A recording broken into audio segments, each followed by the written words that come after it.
am I kidding, Chad? Who the fuck are we waiting for? It's not like we're waiting for that many people to be tuning in. What's going on, everybody? I'd say I'm Surgical 8, but you better fucking know that if you're subscribed to the channel. I got my boy Digachu in chat. What's good, sir? Welcome in, as you are the first. Couple things planned. Got a couple little things planned. It's gonna be nothing like too off the walls or anything. Nothing like a YouTube video or anything.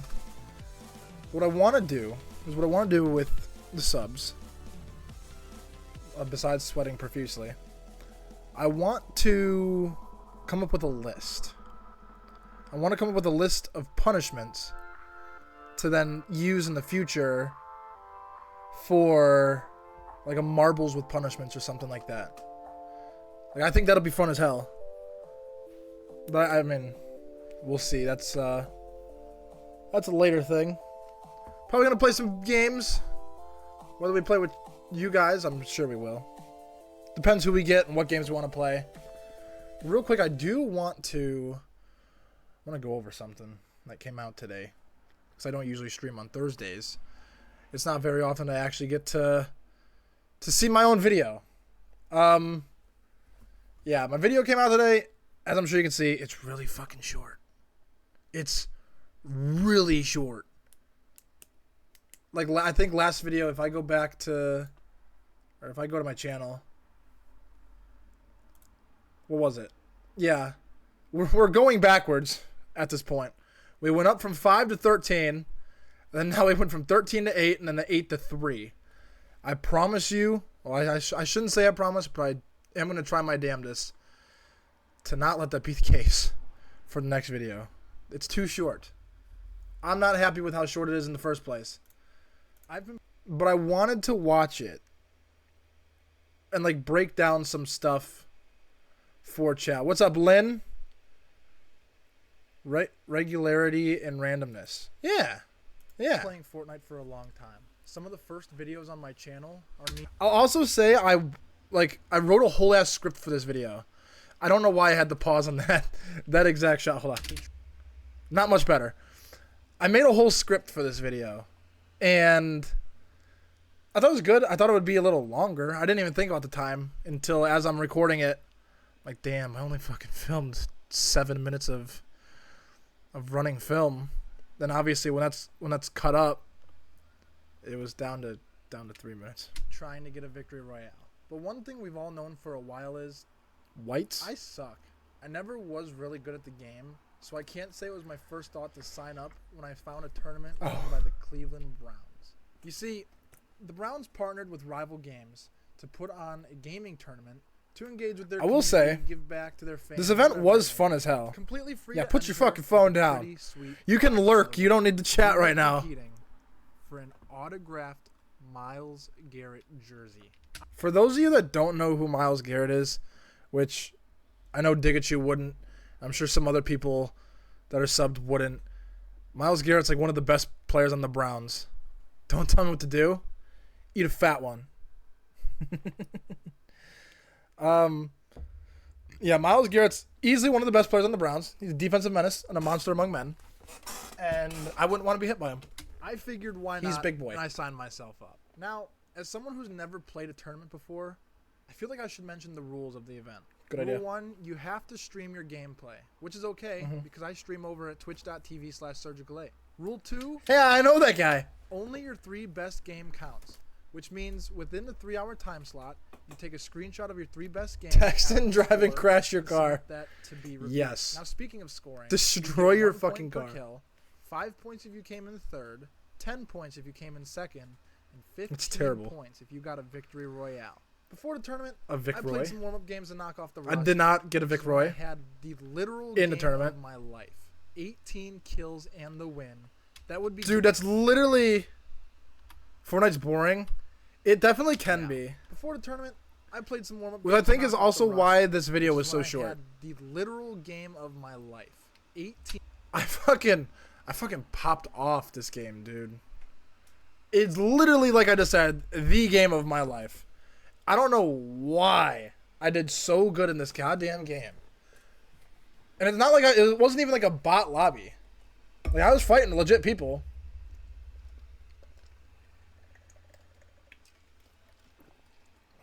I've been driving 4 years like this, and I'm still good.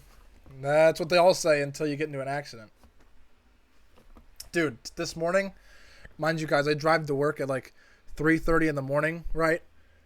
I'm driving on the road, and at this point, I'm in a, it's a 25 mile an hour, but it definitely should not be 25 miles an hour. I'm just saying. I'm driving down this road, and I have to go up this little bridge. Like, the thing goes under it, so I got to go up on the bridge. So you have to, like, hit the gas a little harder to, like, go the speed, right? Well, on top of the bridge, and I didn't, like, let off the gas yet. So, mind you, at this point, I'm now moving at 35 miles an hour on a 25 mile an hour, which isn't terrible. It's not like there's people out there, but I shit you not, there's a fucking cop coming the other direction of me. Like, no. And I'm not thinking anything of it. Well, I am thinking anything of it. But I see him, I'm like, oh, fuck. Leave me alone. And he fucking turned around. And I'm like, no, this is where I get booked. Like, this is it. So what I did, let me tell you what I did. I do driving was better. When you... What? Change your attitude? We don't have time to check our... Time to check our phones yet? Really? Oh, I see what you mean. I see what you mean. I was like, you don't have time. You guys are not that busy, man. But no, the cop turns around. And what I do is I never touch my brakes. But I just start coasting. Because I knew he only had visual observation. He had no evidence yet. So by the time he flipped on his little radar thing, and he's following behind me, I'm going 25 miles an hour, fucker. What'd you see? I didn't see anything. Not like he'd have his camera running. Why would he have his camera running if he's just driving around?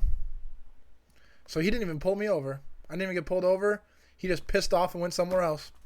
I was like, that's the best way to start the day. The worst and the best way. In one. We have actual involving roads, not those 2 mile wide lanes and 4 wide one-way streets.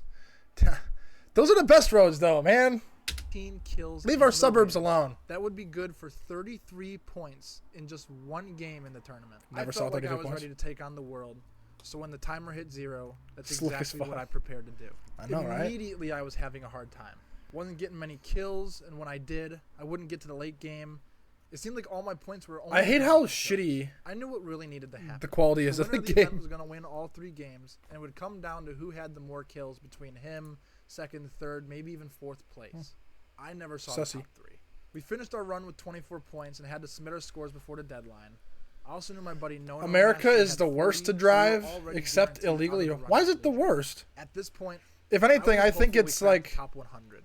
I woke up the next morning to see where we finished. That's so dumb. Please do not do that. We finished with a single point. But what? Why is America the worst to drive? Because if anything, it's like it's all open. What are you going to hit? You have to be terribly bad on purpose to suck at driving. Well, apparently, linking your Twitch and being broadcast be the next reel on my Instagram. Oh my god, wasn't enough because the mods didn't have a link to the VOD. I made a blunder entering. Yeah, dude, chat. I didn't submit my fucking link to the VOD. So dumb. My score, and we got marked for it. But if we would have finished with our 24, big dumb, we would have came 21st. So I'll take it. Ultimately, it was a lot of fun. I had a really good time playing it. I think the people that were in chat also did as well. If you guys want to see more videos like this, or if you're watching a stream, but yeah, that's my little Fortnite video. Really little, emphasis on the little. Maybe a little too short. It turned out good. Like the I liked the essay style video, but I was actually kind of surprised how much had to go into planning it before.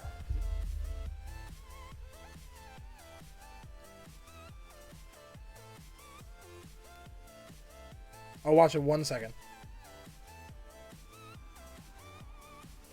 I got a text. No, master.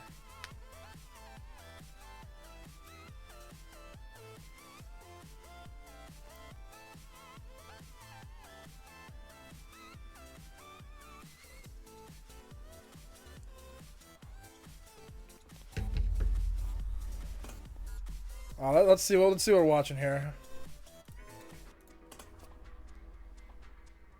Why driving in Europe is better than in America? Better, Jesus Christ. Tell me more.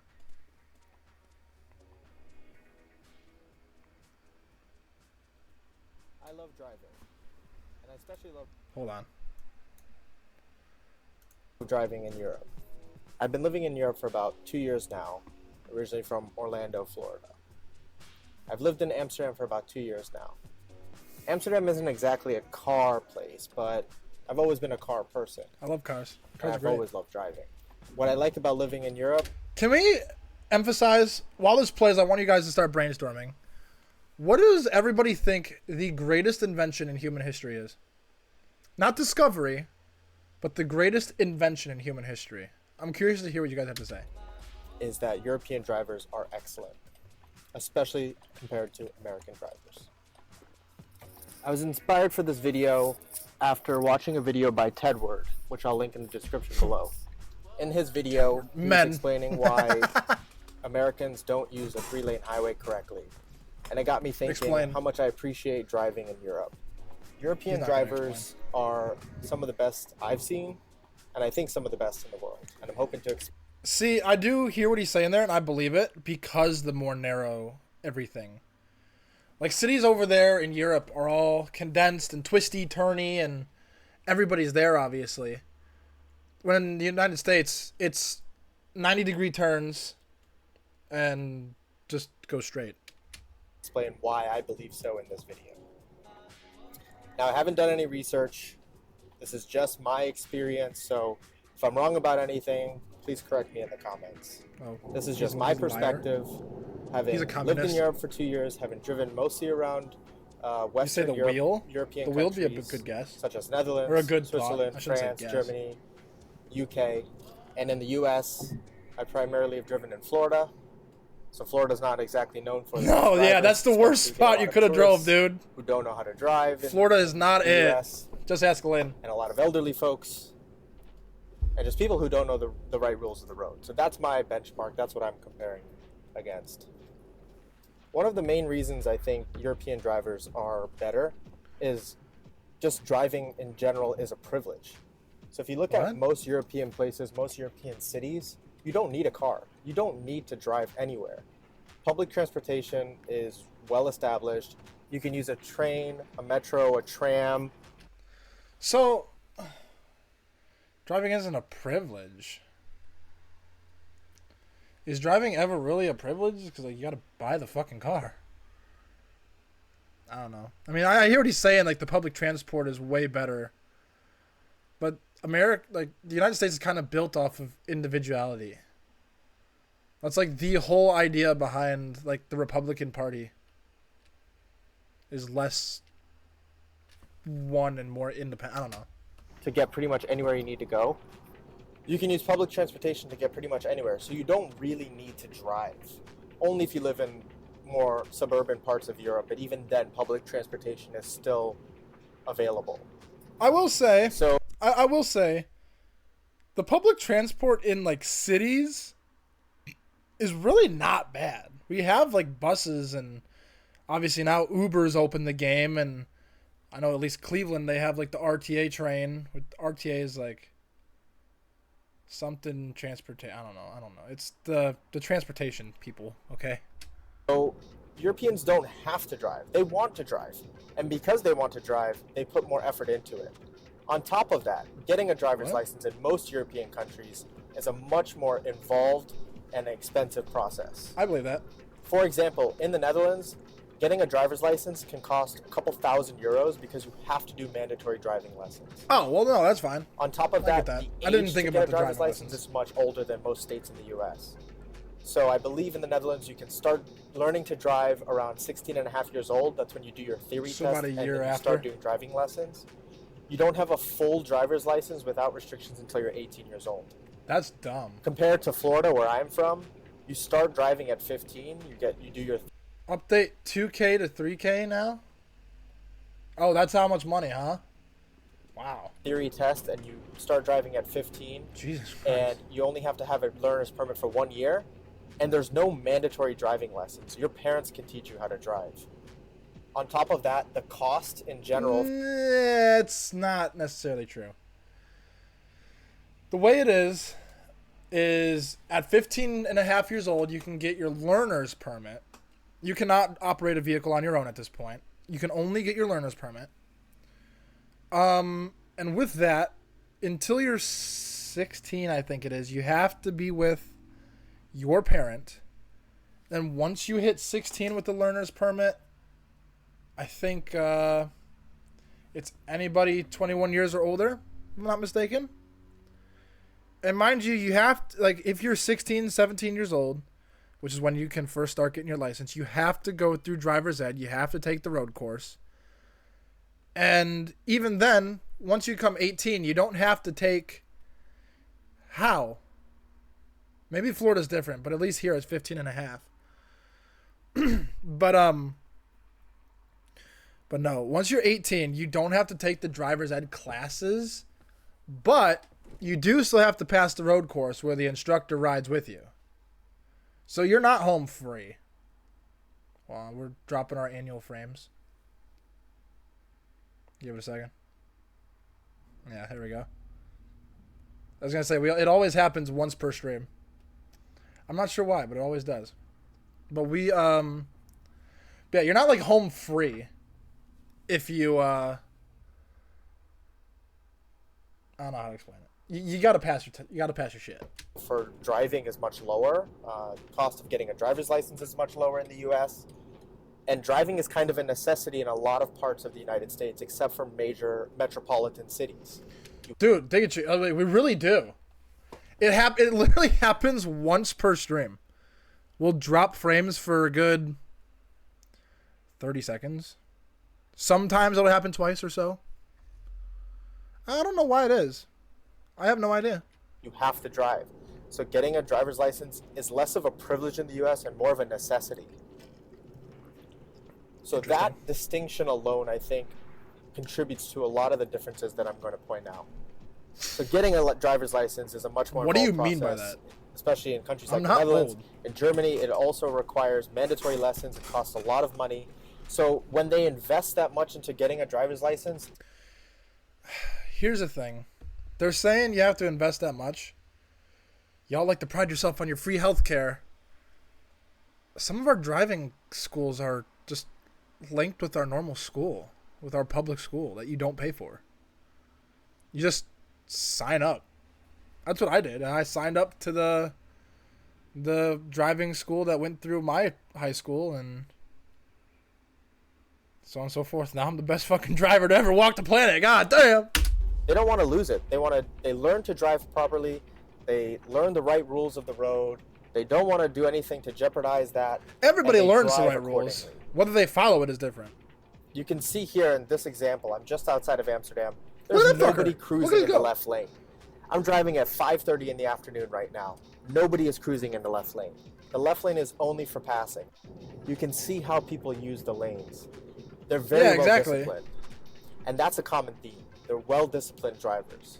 This goes back to how they learn to drive. They have to take mandatory lessons. Their parents aren't teaching them to drive. Their parents aren't passing on bad habits about driving. They're learning the proper rules of the road. They're executing them while they learn to drive. So even though you take a theory test in the U.S. on what the rules of the road are... Digachu, can you explain... if your parents aren't teaching you, right, and I know what he's trying to say, is like when you have your temporary permit or whatever it is, learning permit, you have to, like I said, you have to like learn how to drive with your parents. Like you can get used to it. How do you guys do that? Do you get a learner's permit, or is it just like, I don't know. If you can explain, it'd be. You don't really remember that. You remember what you learned while you were learning to drive, and oftentimes that's from what your parents taught you, and that's not the case in Europe. Explain. You'll see here the highway just widened up and people immediately start moving to the right. Not everybody, but most people do. Nobody's fighting. That guy's cruising to the left lane! He just made a whole point on it. He's cruising in the left lane. There he goes. Look at him go. They're just following the rules. They're well disciplined. There he goes. Don't get me wrong. Not everybody follows every rule. You can see there are some more aggressive drivers sometimes, but it's not the norm. And even the more aggressive ones tend to get on their way, get out of the way. They're not messing with anybody. They're not pissing anybody off. There's no real road rage. So discipline is one of those key important attributes. The next thing is the roads in general. The roads are well maintained. I'm going off of what I've seen in the Netherlands and Germany. Not every European country has the same privilege. I've seen some pretty poor roads in countries like Belgium, and even I've always wanted to go to Europe though. Roads aren't as nice, but you can see here the highway is well maintained. There are no potholes. It's quite wide, and people use the lanes correctly.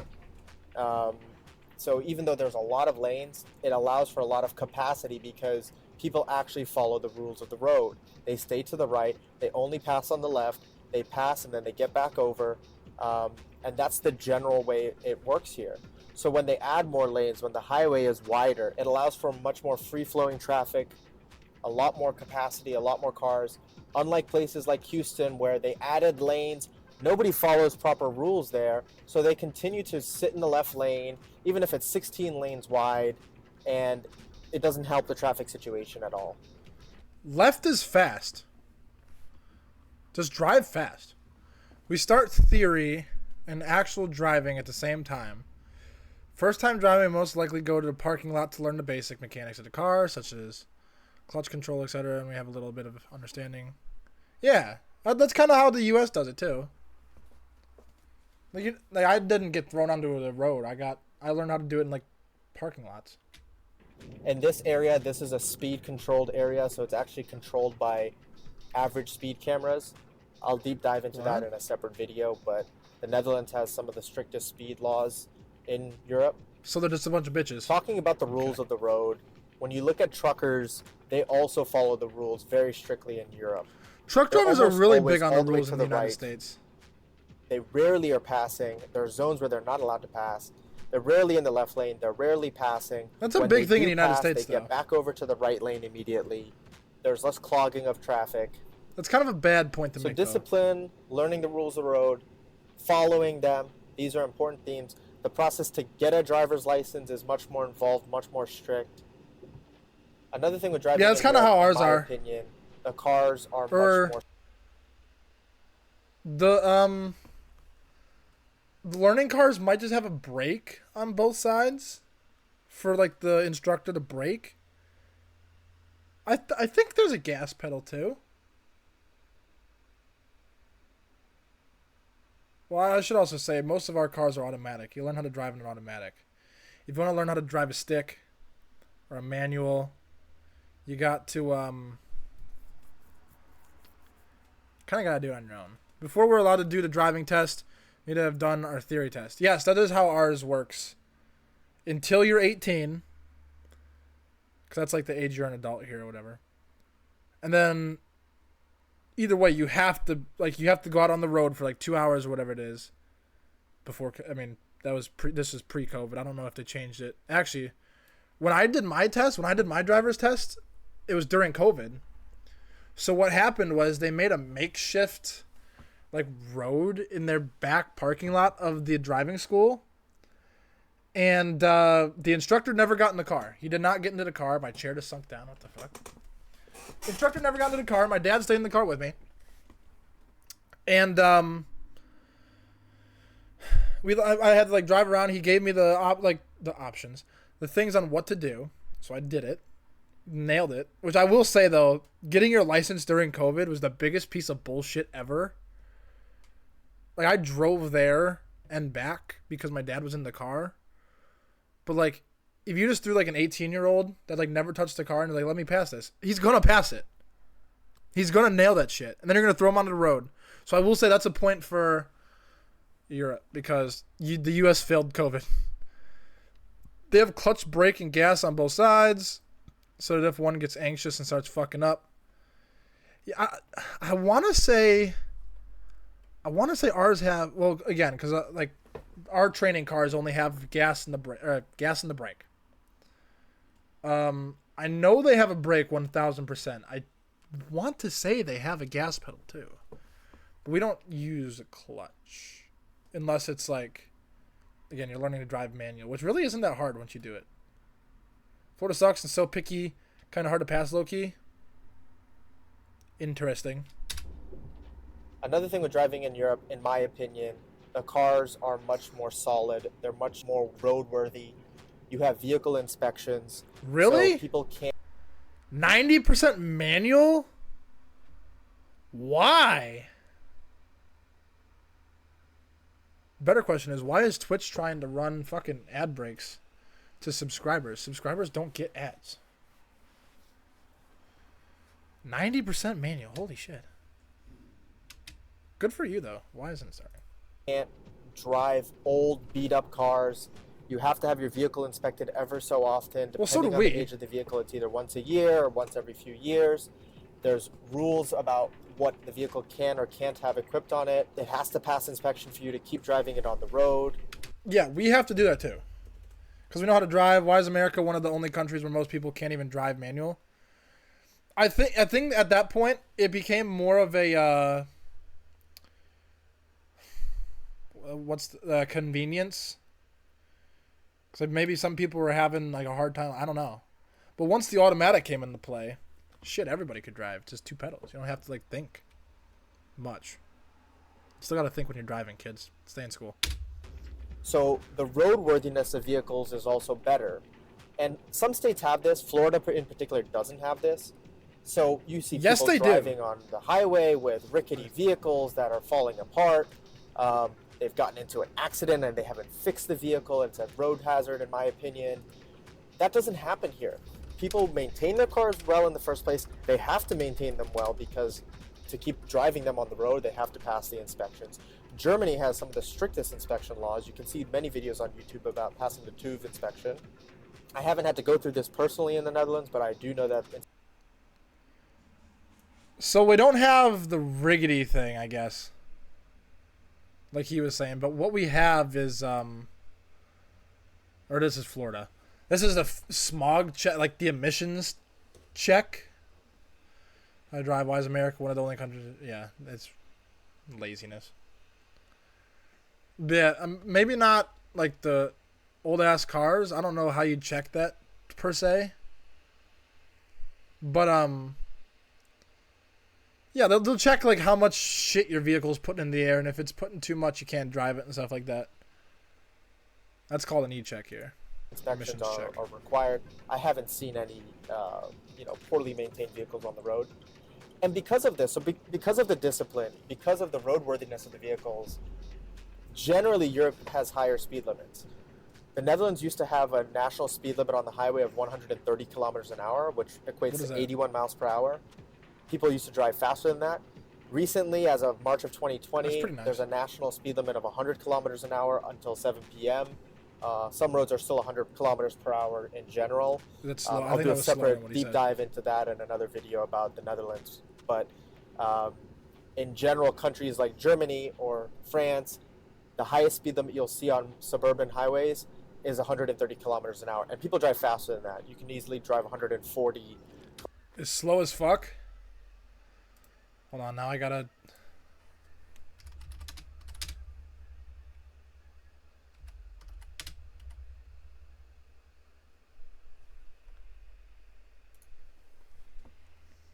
Ew. Yeah. That is slow as shit. Fuck that, man. 62 miles an hour? That's ass. Kilometers an hour without any issue. And again, if everybody follows these rules of the road, driving that fast, even on narrow highways, isn't an issue. You can also see in the Autobahn, people driving much faster than that. It's a 2-lane highway, yet there's very little accidents. And that goes back to the discipline of following the rules of the road. People keep to the right. Even if somebody is driving faster than you, it's completely safe. I'll have to do another video about the Autobahn because that's a whole experience in and of itself. We're not even done As an American, I truly love and appreciate the Autobahn, and I wish that America had that privilege, but honestly, the drivers don't deserve it. Another reason driving in Europe is so much better, again, going back to the discipline, you'll see this as a common theme. There's very little distracted driving. People are focused on driving while they're driving. They're not on their phones. They're not eating. They're not really drinking coffee. They're not reading a book. They're not doing all of Who the these fuck reads crazy a things book? you see people in America do while they drive. They're focused on driving. And they have to be focused on driving. You're not allowed to be using your phone. You're not allowed to be eating while you're driving. You're not allowed to be doing anything but driving while you're driving. In fact, in the Netherlands, they started rolling out a system where there are cameras over the highways that will look at cars and take pictures. That's cringe. If you're caught driving while you're on your phone. I will say you're absolutely not allowed to be on your phone anymore, at least in Ohio. Mind you, I should also say, for people that are not from the United States, each state more or less functions individually. The federal government is like a precedent, a standard maybe. But yeah, states can kind of tinker with some stuff. But like if the feds didn't like it, they could butt in and say, "Hey, we're not doing that." But yeah, you can't be on your phone. There probably are laws that say you can't be eating while you're driving. I get there's obviously not drinking. You can like I could sit there while I'm driving and like keep my eyes on the road and drink. There probably is something against it. I don't know. But is it ever enforced? No. But the cell phone thing, at least in Ohio, that's getting cracked down on now. Not sure about the eating one. Non-alcoholic drinks, I don't know either. Yeah, I was going to say, you definitely can't be drinking booze or anything while you're driving. That's immediate, like, you're arrested, you're losing your license. Or doing something while you're distracted while you're driving, they'll actually mail you a ticket. So they're very strict about enforcing no distracted driving. We have that. And people follow it. People focus on driving.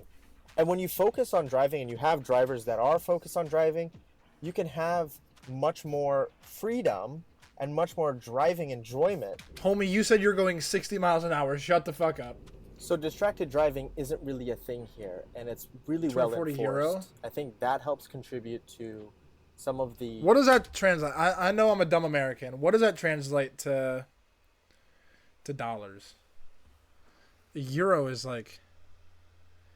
It's like a little less, right? Oh, I guess it's about the same. Never mind. We'll look it up again. Let's see.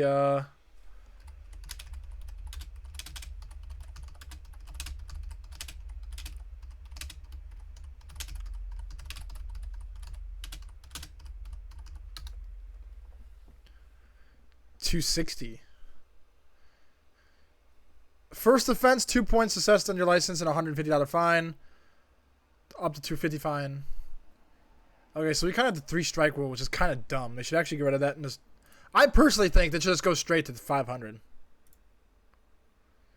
That's a slow type too compared to some, man. So your first fine's $150. Second offense would be $250.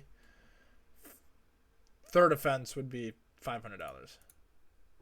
Driving characteristics of some of the roads, people are much more focused. As somebody who is, I will say I'm guilty of definitely being on my phone at points when I drive. I'll admit it. I don't fucking care. It is a problem. Like, it is a bad thing. It should not happen. Caught doing 85 to 60. I got caught doing 85 in a 60, even though... Too fast. 750. What? Oh. Okay, so let's see.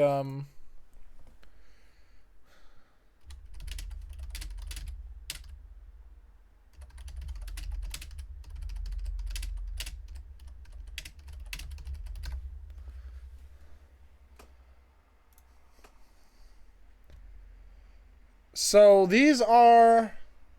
I don't know where the fuck Warren County is. But this is just a reference for a specific county in Ohio. Which, obviously, I don't know if you guys probably don't have them. Federal, state, United States. States, Ohio, county, Warren County, city.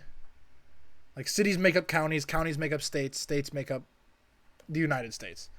Anyway, 1 to 15 miles over is a $175 ticket. That's on your first offense.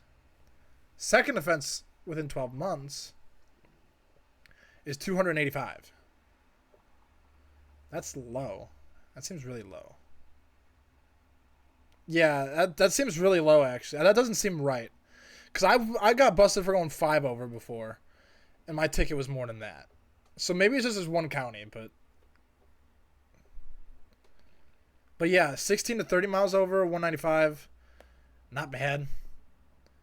But yeah, if you go like 35, so like you were saying, you did like 50 over, it's a fine. If we were doing that, we're going to court. So basically, where you were getting fined a fuck ton of money, we got to go to court. Makes sense. So there aren't really distractions 250? Yeah. while you're I was driving. gonna say that seems really Focused low. on driving, you're paying attention, and this is part of the reason why there are some things you really need to pay attention to while you're driving in Europe. Things like roundabouts, things like speed humps, things like... Dude, roundabouts are so fucking smart, and I wish we had more of them. Obviously, those are like the OG. That's literally like how driving started. Or like intersections, I guess. Just found a ticket price for driving while holding your phone 2014. $420. Wow. That's just holding your phone. You see, the funny thing is if I'm driving, like I'm just driving down the road, I can do this. I can sit here like this and drive. But as soon as I'm in deep shit. Deep shit, baby. But roundabouts are so smart. They get a little busy if they're not prepared right, which most of the roundabouts in, at least in Ohio, aren't like this. Like this has a two, I don't know how to explain it. Let's just listen to what he says. Pedestrian zones, bicycle lanes, trams, buses, horses that are allowed to be in traffic, a lot of different things that you need to pay attention to. And that's why you really need to pay attention while you're driving. And Europeans do in general. Now, as an American driving in Europe, I am guilty of carrying over some of my bad habits about Oh! But when I need to pay attention, I pay attention. And I've always thought of that in the U.S. as well. I pay attention while I'm driving. We can have horses in traffic, too. We can't have them on the highways. You cannot have a horse on a highway, but you can have them on, like, actual roads. Focus on driving. I get pleasure out of that.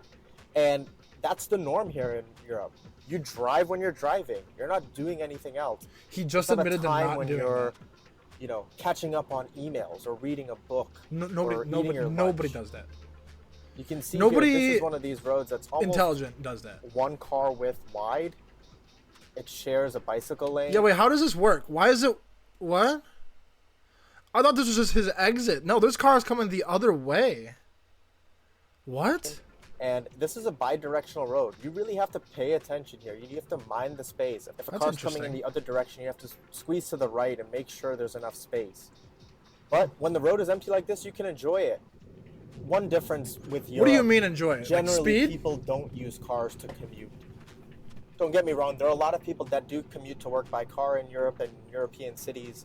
But in general, cost of parking is very expensive. Fuel is very expensive. People don't use a car to commute if they don't have to. So, building off this, he's saying that people don't use cars to commute because like parking is expensive and fuel's expensive.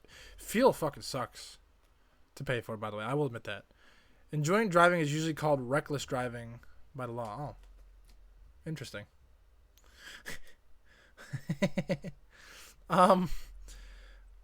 No, like parking usually only costs something for like if you're in like a city, like a parking garage. But like when I drive to work, I don't have to pay for parking. I work at the airport, and I don't have to pay for parking. What are the prices for gas and that you'd kill for U.S. prices?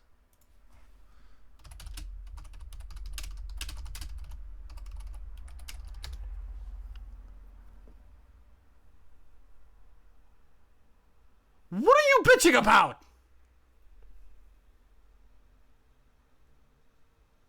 Fuck are you complaining about, boy? Oh, hold on. Hold on. Yeah, it just got a lot worse. 4.4. Oh, fuck that, man. Dude, gas back in like 2020, 2021, maybe $1.70. Maybe. Right now, $3 per gallon. Oh. Yeah, no, I wouldn't want your prices either, man. You can keep them. I don't want that shit. The people will often defer to public transportation to get to work, so people aren't driving regularly as much as they do in the U.S. So More people live when in they're cities, driving, though. it's for pleasure, not so much necessity. Of course, it's maybe necessity to go somewhere, but they're focused on driving while they're doing it. It's not part of their morning commute, and this is generally speaking. Driving's great. It's Dude, driving's so fun. I'll post in the Discord right now. I took this picture. God knows, August. Maybe even before that, honestly. I don't even know. I'll put it in my general chat. I saved it the other day because I found it on my Snapchat. It looks so... It's so peaceful, man. I just sent it. If you guys see it. I should have put it in the subscribers only chat because that's all who can watch this right now. But I put it in general. Scientific, of course. I like that I can choose to drive when I want to drive. I can enjoy driving. I still go back to the fucking horse and buggy. You don't drive, you're on your... Also, update, I have a baby in my hands. God damn it, guys, she crashed her car and got pregnant.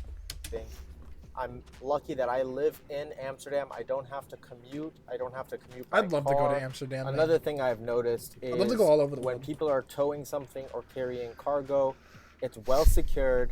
It's covered with a net. Things don't fly out of trucks. Things don't fly out of trailers. People, when they're towing something or when they're carrying something or hauling something, they're staying to the right. They're driving in the slower lane. They're not passing anybody. They're not driving erratically. I remember regularly seeing in Florida landscaping trucks with trailers with things that are just bouncing around, flying around, things that could fly off of the trailer in any second. And those guys are driving 80-something miles an hour in the passing lane, passing cars, driving erratically. That just doesn't happen here. This is very pick and choose. Because, like, you got people like my father. When we tow shit, whether it's really big or whatever, and, like, we're pulling something, it is ratchet strapped down.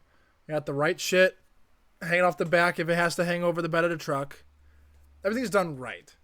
Then you do have the occasional asshole who will just throw a bunch of 2x4s in the back of the truck and pray it makes a home. That's such a niche thing.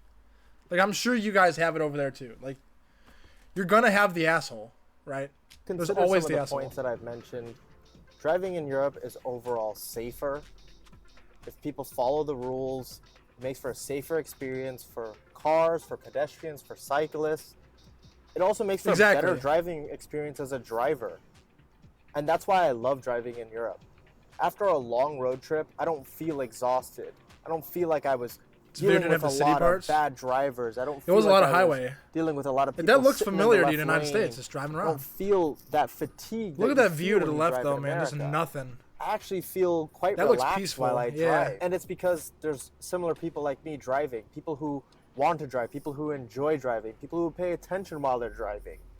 So I feel like I'm sharing the road with a lot of like-minded individuals. I also feel like driving in Europe, I've become a better driver.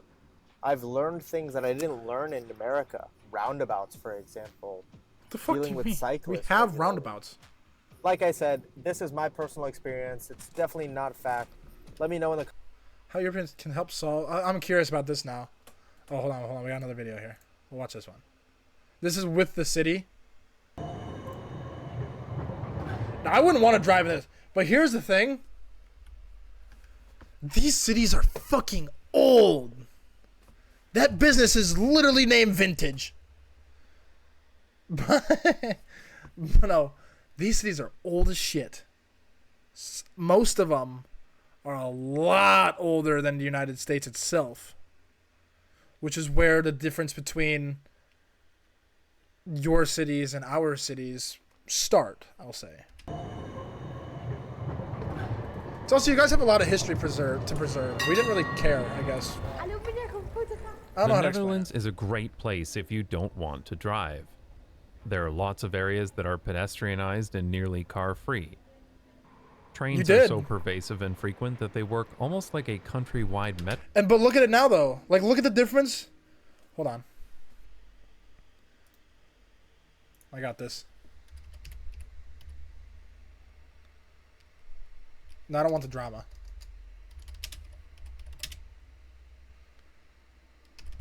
I don't know what to search.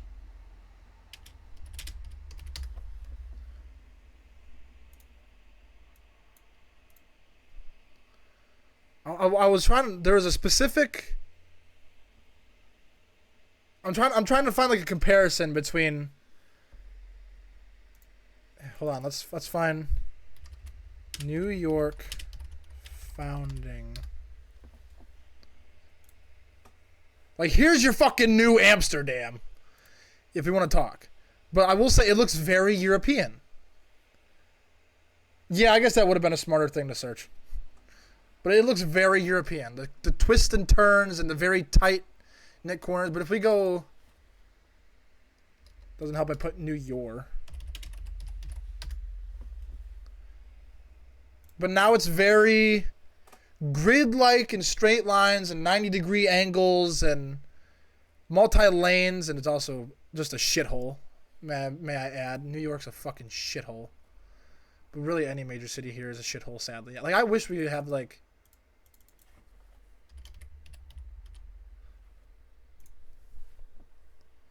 Oh my god, it's a fucking show. America just be like... Just be placing a linear item... Dude, you say that as a joke? You're not wrong. Like here's it looks very European with like the very slight turns in the roads and not many straight lines. But then here. I guess like here's another good image actually. To look at this. Oh. Not the soul survivor. Oh, the baby. That's another thing about New York. And I will say this is one of the benefits of it. You can just look straight down and you'll see the entire fucking thing. It's honestly beautiful. There's some... Let me see if I can find the... Oh, hold on. Hello?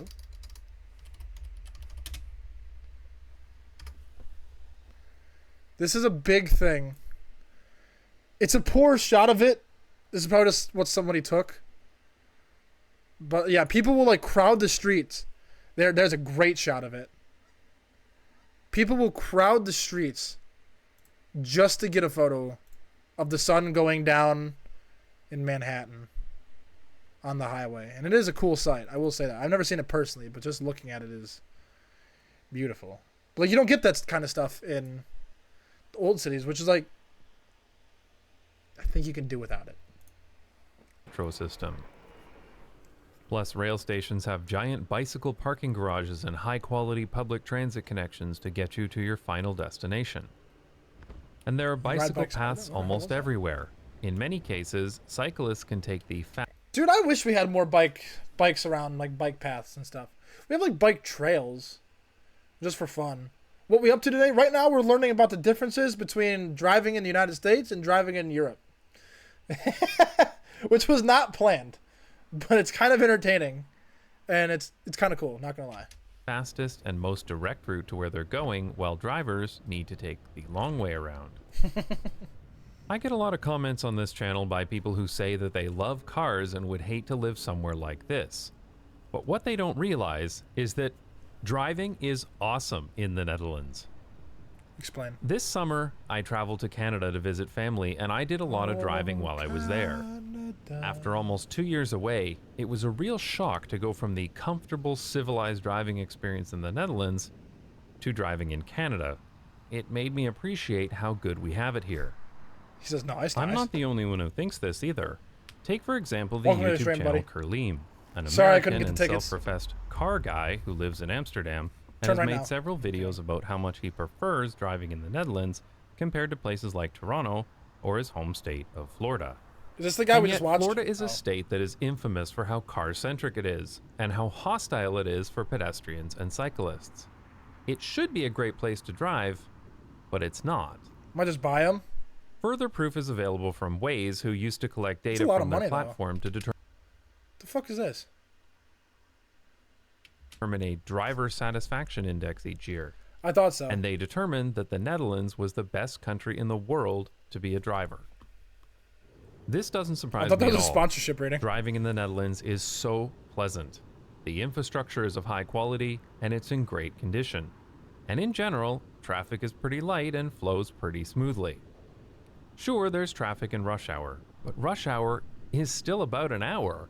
It's not a near constant traffic jam spread throughout the day like in most US and Canadian cities. I also wouldn't say that. He says it's about an hour. I get. Some people. Here's the thing. Here's why rush hour is so bad. Basically, most like office business either get off at 5 o'clock, or 6 o'clock, or 5:30. So, if you get off at 6 o'clock, it's gonna take you an hour. That's your rush hour. But you get like the pregame rush hour from 5 to 5:30, which is almost ultimately worse. It's about 2-ish hours. It's never really that bad. It's just you like to go, you know. It's more like a traffic hagelslag, lightly sprinkled over What the fuck is that?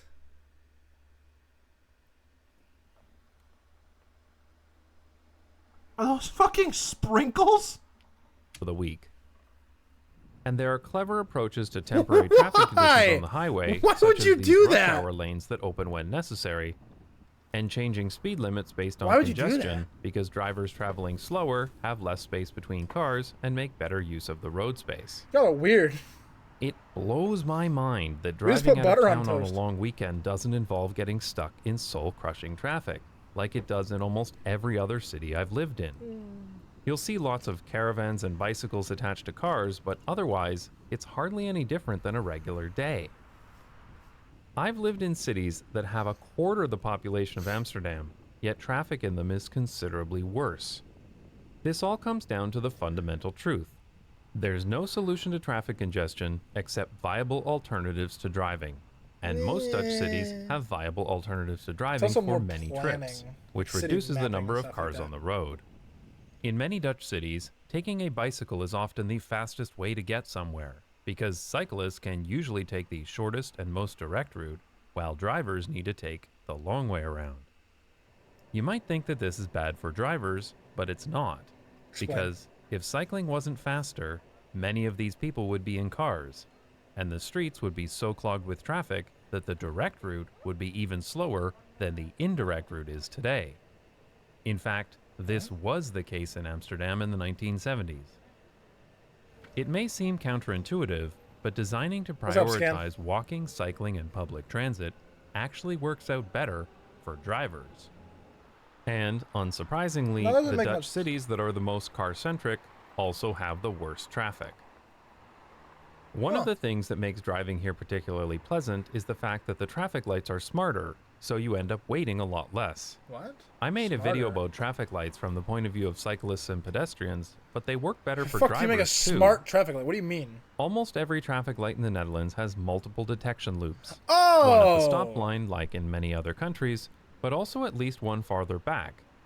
This junction has 3 of them. This allows the traffic Isn't it cool how much those blend in? Like you wouldn't notice it unless you were like looking for it. traffic control system to intelligently schedule the stoplights based on the traffic detected from each direction. For example, you will very often see the traffic light turn red just as the last car passes the stop line. This is because the control system uses the farther detection loop to determine that there isn't another car approaching, so it's safe to change the light to red early and let another direction go while there's a That's gap kinda in cool. traffic. We kind of have that too, though. On It most, also works to turn a light on green most early if it lights. detects your car or bike is approaching when it's safe to stop traffic in other directions. on Another most difference lights. is that, in the US and Canada, traffic lights are stupid and go all green in one direction, followed by all green in That the other direction. sucks so hard. But here in the Netherlands, You weren't traffic heavy enough to lights work trigger to in wait. multiple phases, so there are many different combinations Right? possible for things like dedicated right turns That's what and I'm left saying. turns simultaneously. This not only speeds up waiting times at traffic lights, it also makes turning much less dangerous and stressful because when you have a green arrow, you're Running. almost always clear to turn. See, Pikachu, you're the asshole we talked about earlier on the roads. It was you. No, I'm kidding. In particular, the left turn across traffic on a strode is one of the most dangerous and stressful driving maneuvers in the United States and Canada. I almost never need to perform a turn like this What are you in doing? the Netherlands. That was so dumb. Don't do Speaking that. of stroads, there are almost none in the Netherlands, the as reason I've laws talked about in exist. previous videos. I have This become means that when deaf. you're on a road, there are very few side streets, driveways, or crossings to slow you down. This has so many benefits that it's hard to list them all. In general, the lack of stroads keeps traffic moving smoothly and, Stroads? even if the speed limit is lower, your average speed is much higher because there are fewer cars merging in and out and fewer traffic lights. This is something that people don't appreciate enough. Fake Stroads London? have so many driveways and side streets that require merging into high-speed traffic that some driveways inevitably get traffic buildups from people trying to exit. I will say that is very true. The amount of like driveways on main roads is kind of stupid. I understand why they're there, like filling up the empty space. But it can cause issues, and it has caused issues before. And it will continue to cause issues. The That's what they want. solution is to install a traffic light, which is why there are so No, many Pikachu traffic meant he's the lights reason in laws most were North American cities. exercised. In the newest Strong Towns book, Confessions of a Recovering Engineer, author Chuck Marone measured his average speed at rush hour and found that it was about 16 kilometers per hour. Actually, That's it was an average rough. of less than 10 miles per hour, but I'm converting everything to metric here But because imperial honestly- units are stupid. So, despite the road What did he just say? Hold on. What? converting everything to kilometers per hour, Chuck Marone measured his average speed at rush hour and found that it was about 16 kilometers per hour.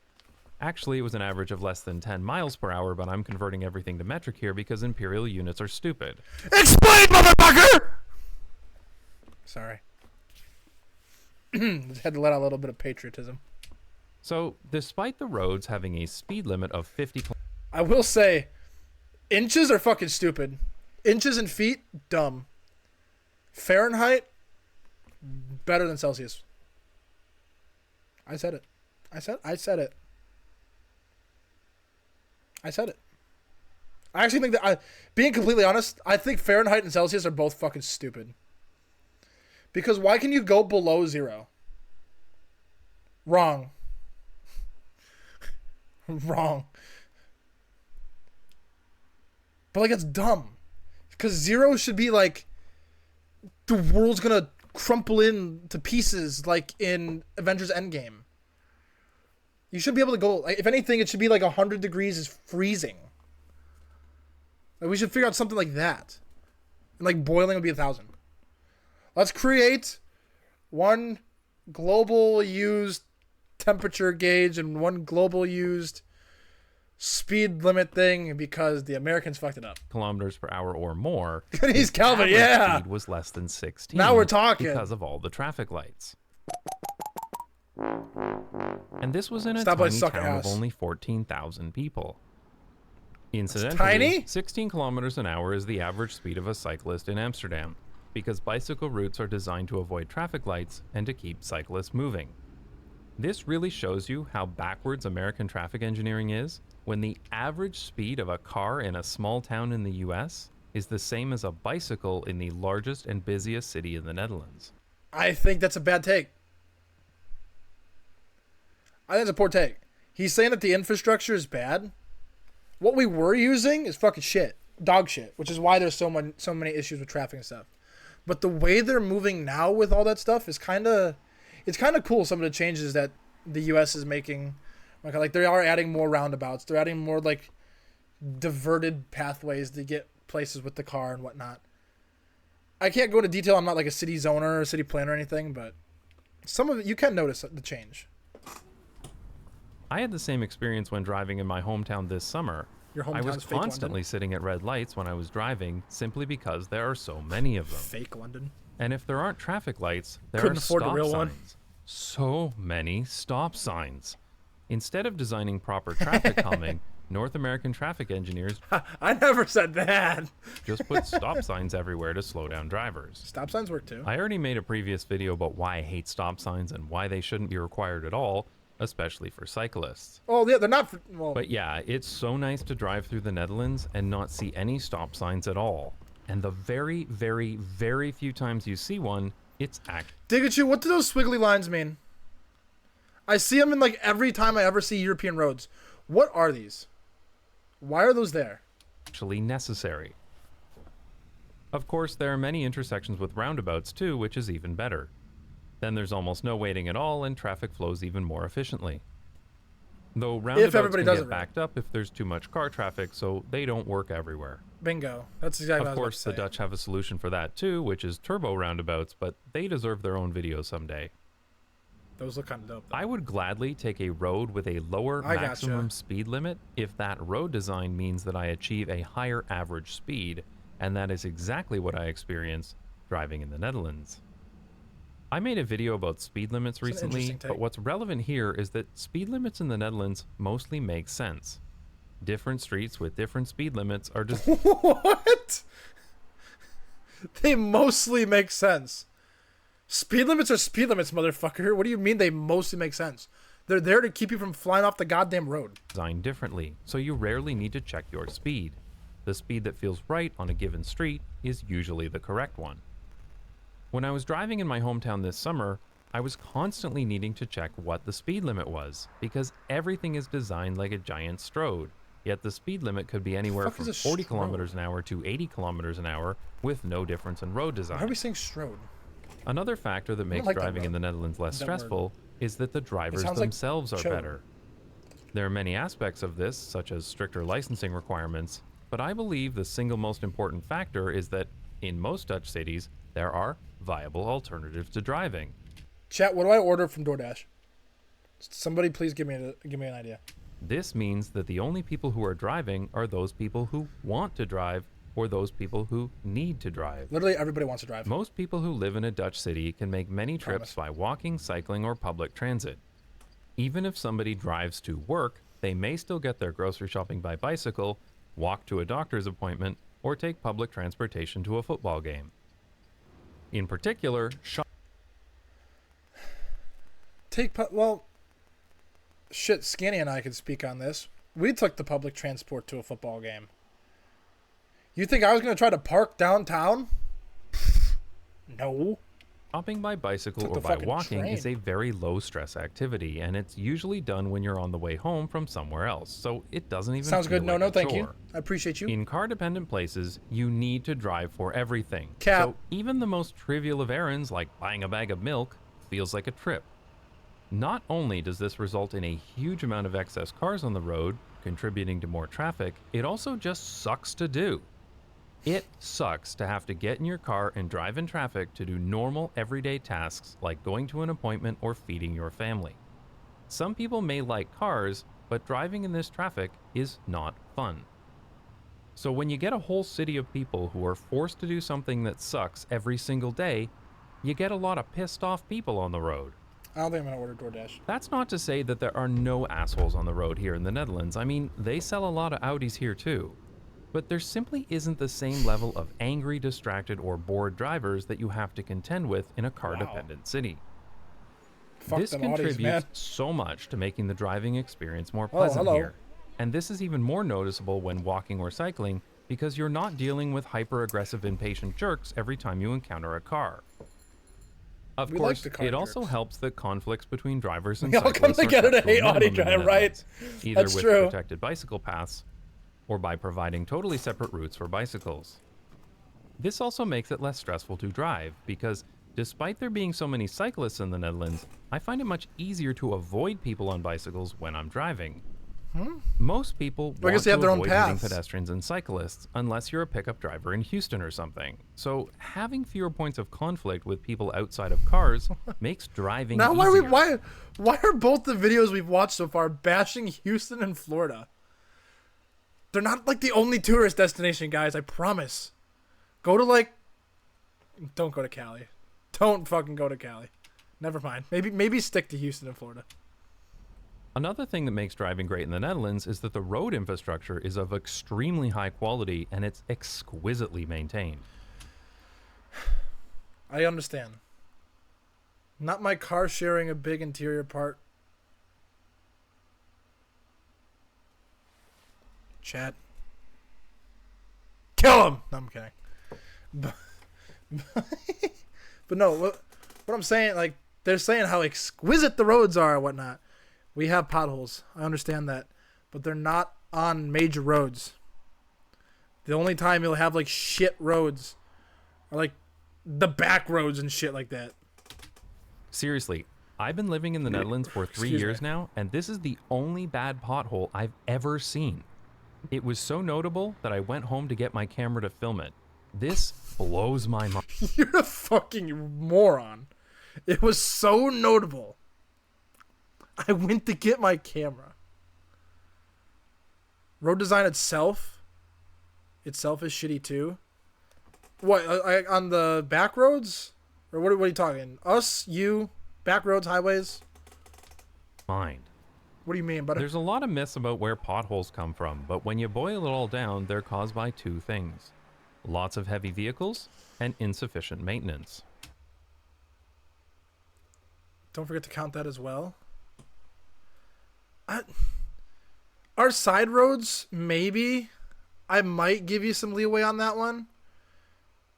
Because, like, those are maintained by the city, but everything maintained by, like, the states and the counties and the feds, they're pretty good.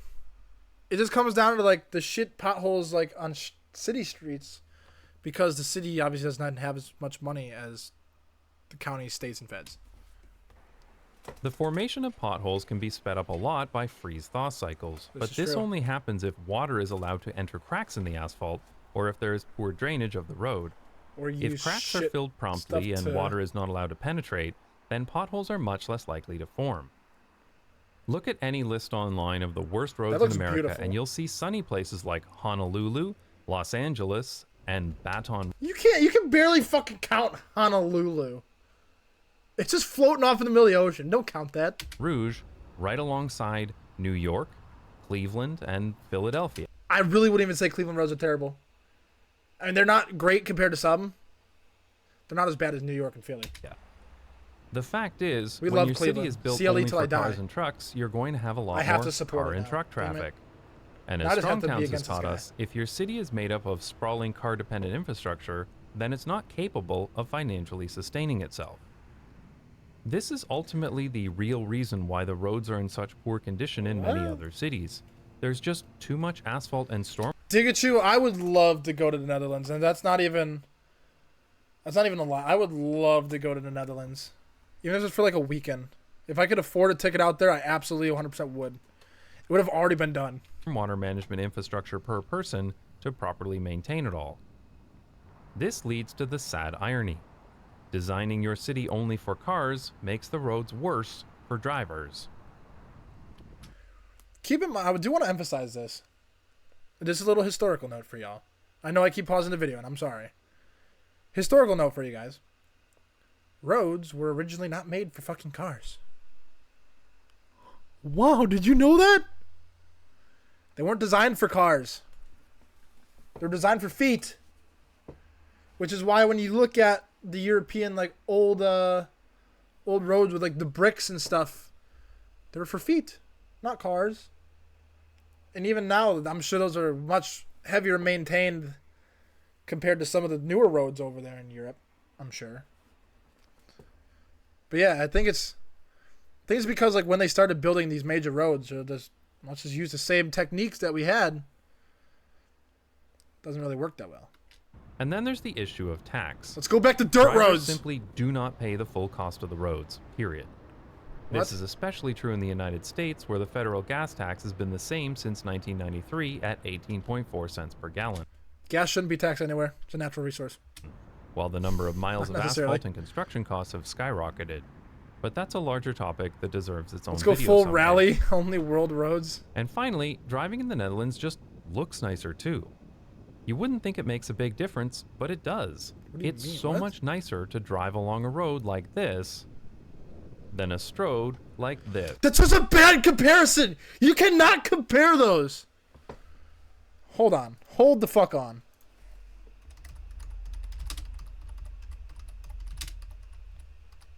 I can't type. Holy shit.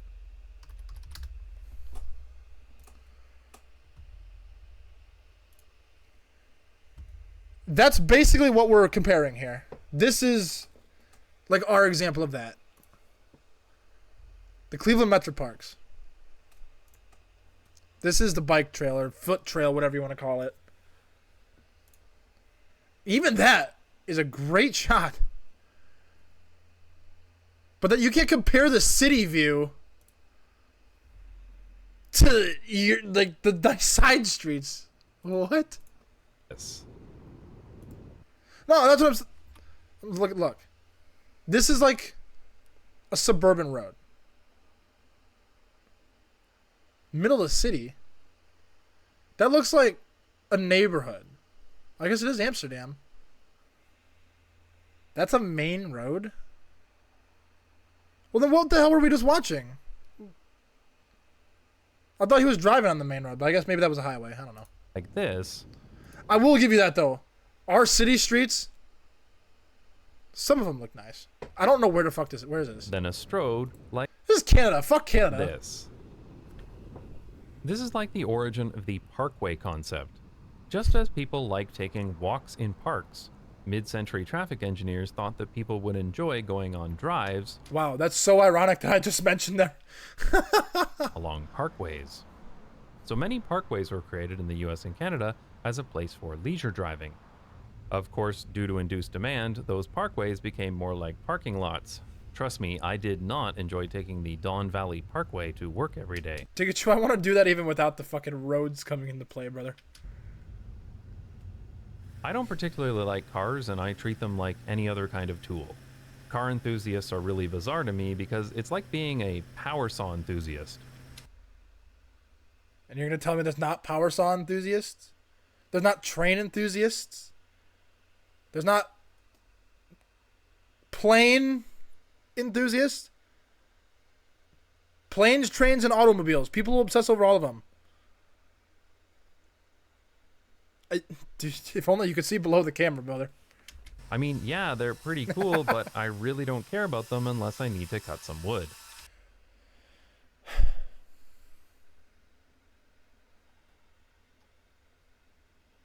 I don't even know what to say at this point. That's like saying you don't care. Wood. That's like saying you don't care about a light until it gets dark. No shit. But when that light is sexy as shit, and you have a fucking leg lamp, which, mind you, every house needs a leg lamp, you would care too if you had a leg lamp. I don't know where this comparison went. But anyway, cars are like, you're telling me. How do I spell this?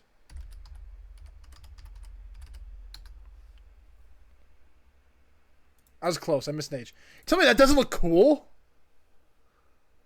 Or even better. You're telling me that's not cool? You're telling me that's not cool. But it's just like a power saw. Yes, sure. This is a very specific car. But even going back to the Lamborghini. I meant to X out of those, damn it. Now, power washers, on the other hand, are something I could get into. So if the Netherlands can make someone like me appreciate driving, then it's really impressive. Though I must admit that my favorite part of driving in the Netherlands is when I park the car. Take a sure you bring up a... I'll let this play. Hold on. And get back on my bike. Because what's even better than driving in the Netherlands is cycling here. God damn it. I'd like to thank my supporters on Patreon who pay me to extol my love of driving. Train if patrons? If you'd like to support the channel and get access to bonus videos, visit... How much of a freaking douchebag do you have to be to name your fucking channel members Train and... Why didn't Discord open? I was trying to open Discord. It didn't open. Hold on. Pikachu sent something in the chat. I now have to look at it on stream. once Discord opens. Don't mind me. Not just bikes, but he should have an automobile section. But he doesn't. Because it's just like a power saw, right? It's just a power saw, boys. It's just a power saw. A car is just a power saw. Sorry. I got a little carried away. Yeah, okay. I do see why nobody would get excited for that. Like, we have shit like this too. I mean, the brakes kind of look nice. I will give the brakes and the rims props. Okay, it's actually a decent car. I'm not going to lie. But then you got, like... I don't know. You got, like, shitty little cars. Oh, that's your car. Okay, I'm kind of glad I was able to... I didn't realize that was your car. I thought that was just a car that you'd found. Like, it's actually, like...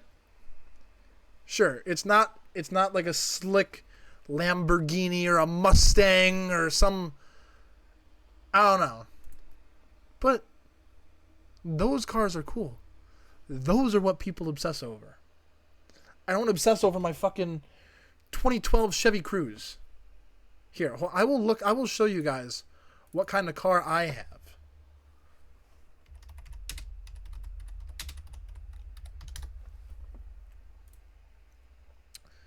This here, this is the car I have. That's the worst picture. It's a hunk of shit. Nobody's getting excited for that. Nobody. But then you get a... Like, this is a nice truck. It's a Ford, found on road dead, but it's a nice truck. Or we can go... That's just a... I mean, that's like a work truck. But, like, they're cool looking trucks. I'm sorry. I cut back. The other one looks the exact same as this. I'll actually go back. This was the first one I showed. Was this.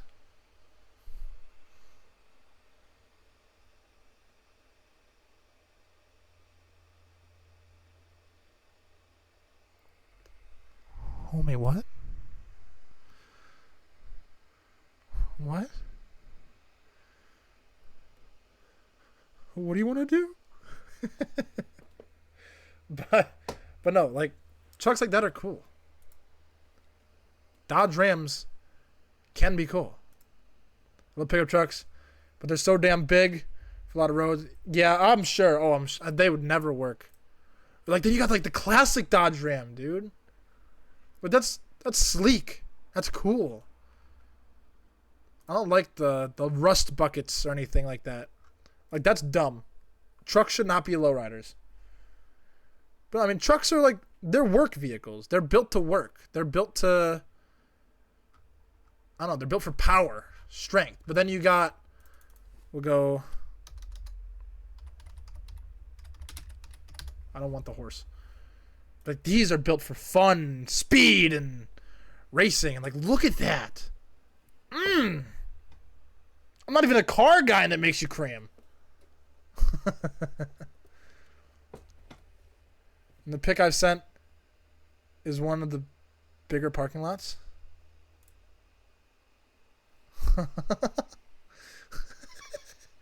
First off, who the fuck drives a Toyota? Or a Dodge Daytona? This fucking wing on the truck's so funny. It's not a Toyota, it's a Dodge, but the fucking wings on trucks are stupid. Like, they have the... I'll show you this. We have the NASCAR Truck Series, which is literally just... It's just a truck that's a car. Like, it's the same thing. Other than the fact that, like, the body doesn't go a little further. I'll also say... F1's cool and all, which is like the global powerhouse of racing. NASCAR's okay. NASCAR's okay. But the one thing that I love... Let me show you, hold on. is the fucking NHRA dragsters, baby. These things, they're not built to weave around corners. They're not built to draft behind each other. They're built for pure fucking power, man. They can barely turn. What? Those are almost as cool. Hydrate, I got you. Pure power. And they're dangerous. Here, let me look up Tony Schumacher. Which I'll post. Let me post this real quick. Just a singular touch of a woman. Oh my god. Chill out, brother. I'm going to post this one in the subscriber lounge to use the fucking channel. Oh fuck, I gotta find it. But no, these things are built for pure speed. You don't turn when you're racing, at least. They can barely turn, I should also say. Their turning range is dog shit. Where is this fucking thing? Oh my god, here it is. That down bad. First off, this is Tony Schumacher, by the way. He's a hell of a racer. It didn't post. What the fuck? Why did it not post? What happened? What did I do wrong? Okay, never mind. Anyway, where did I post that to then? Oh god, I don't know where that went. Car after you're 20. But anyway, this is Tony Schumacher. He has probably the worst crash in NHRA history, and it was scary. I think this is it. The quality's dog shit.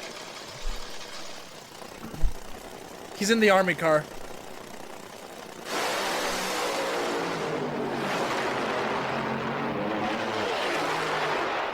That wasn't even the bad one. And yet it's still terrible.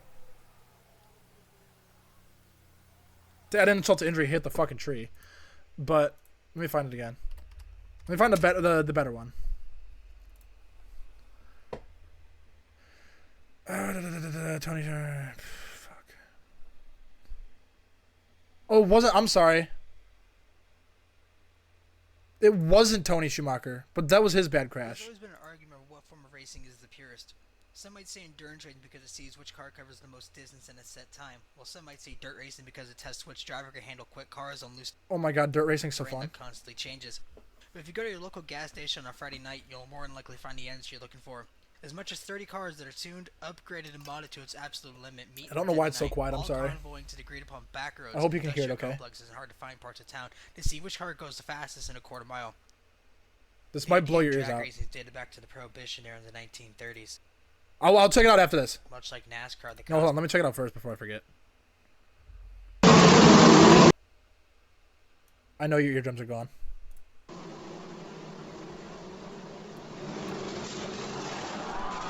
Holy shit!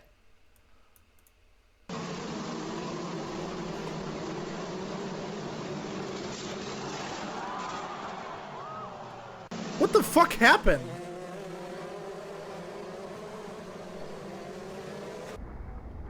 Did his brakes like fail?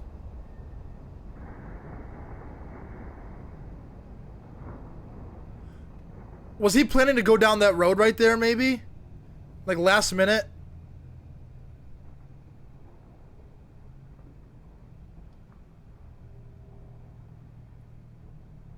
What? Guess who just finessed their way out of a double haha and OMG how? What? I don't watch F1. I don't either. But Jesus Christ. That's what I'm saying. Oh, a double shift. She mentioned that before. A double shift. I'm sorry. So instead of working 16 hours, you have to work 8. How'd you manage that?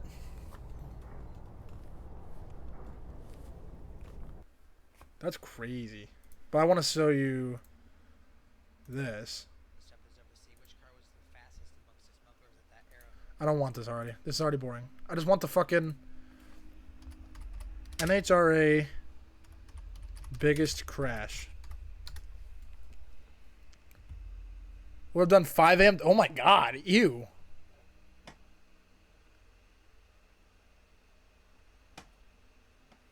There was a specific one I was looking for, but I can't find it. Brittany Force. She's a babe. Like that. Whoa! Oh, hang on, Brittany. Oh!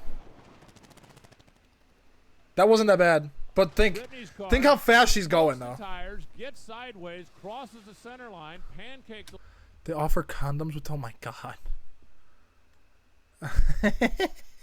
Should have raw dog that day. The left wall came back across the track, and it has come to a stop down at the far end. The safety safari on the scene. When Terry Haddock smoked the tires, the first thing I thought was no, and moments later, that was the best thing I've seen so far today, because he wasn't there when she came across. Yeah, thank God the other driver wasn't there. Into the left wall, a crazy ride. Thank Christ. In the Monster Energy car. Her mom or dad down on the starting line. Oh my Safety God. safari right there You guys on are the fucked. scene. We'll just wait until we get the official word. Typically, though, the crashes that don't look that bad are the bad ones. Because when the car disintegrates, like if we go back to... It's such poor quality. On the left side of your screen, launches fine. Now Larry Dixon carries the front end. Schumacher stays in the gas. Oh, here's the bad one. Here it is, yeah. So this is also Memphis. Same place that he had his other crash. I think this is like a year or two later. On the left side of your screen, launches fine. Now Larry Dixon carries the front end. Schumacher stays in the gas, and then the car just breaks apart. It's gone. Sending debris all over the racetrack as Tony comes back down to earth, encapsulated in the driver's compartment and able to walk away from what was a horrific-looking incident. The car seems to be working just perfectly, but no visual clues as to why it could not... Did you hear that, though? He walked away. He got up out of that and fucking walked. He was fine. Because the car fell apart. And here's... we already got through the history lesson today. Let me give you guys a science lesson. Energy cannot be created or destroyed. But it can be dispersed.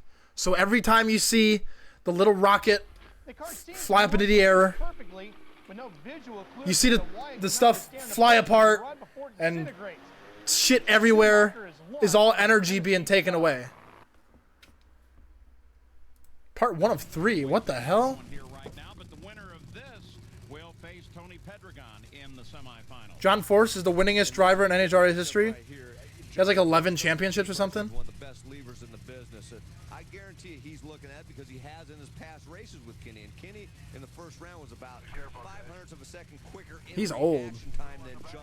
So John knows he's got to dig. I think he still races. He doesn't want to make the mistake. He's already had a couple red lights this year. Yet again, how young do you got to be to drive a car, right? Let Kenny get too much of a jump on him because he's not like football. Kenny Bernstein.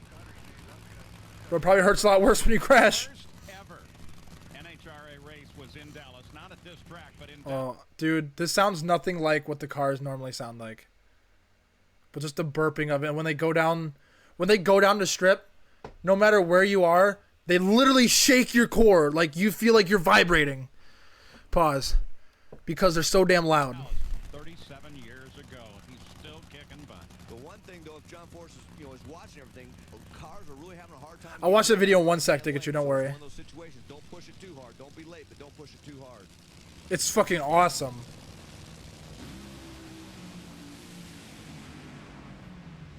Well, John was a little late. Oh shit! Big crash. John has a problem with his car. He comes across, he hits Bernstein. Both cars continue on. John's car is torn well up. Wow.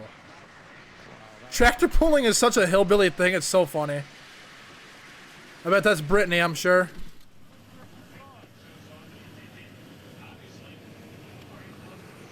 Spoiler chat, he lived. That's frightening. You saw John Force's car comes down here with just the motor, and there is where the seat is back in. I bet that's the woman. I said Brittany, didn't I? What? Corner. These are critical corners for this Grand Prix. Hamilton's going to try again, this time on the inside of Continental. Oh, I've seen that, yes. He's dead, I think, right? Lewis Hamilton and Max Verstappen coming together. No, that was Hamilton. No, he's fine.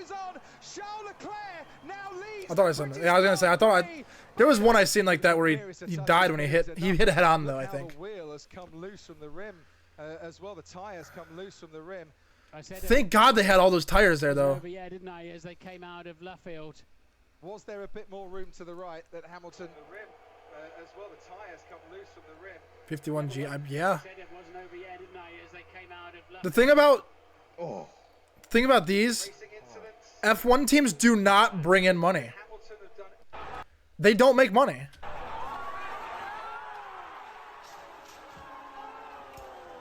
Because the sole reason of F1 is pure fucking I'm better than you and I'm going to show you. The drivers make a bunch of money.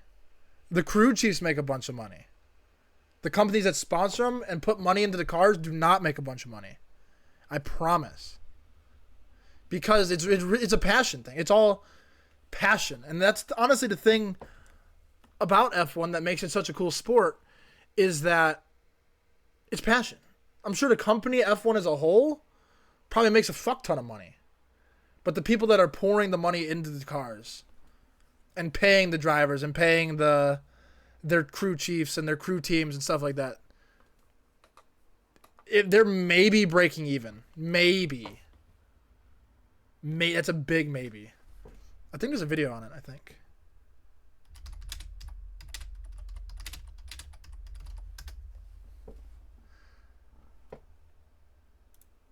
We all know the saying, money makes the world go round. Huh? In Formula One, the I'm about story to is burst. different. Most sports like football, rugby or basketball are much easier to have success in without needing lots of money. But Formula One and motorsport as a whole is completely the opposite.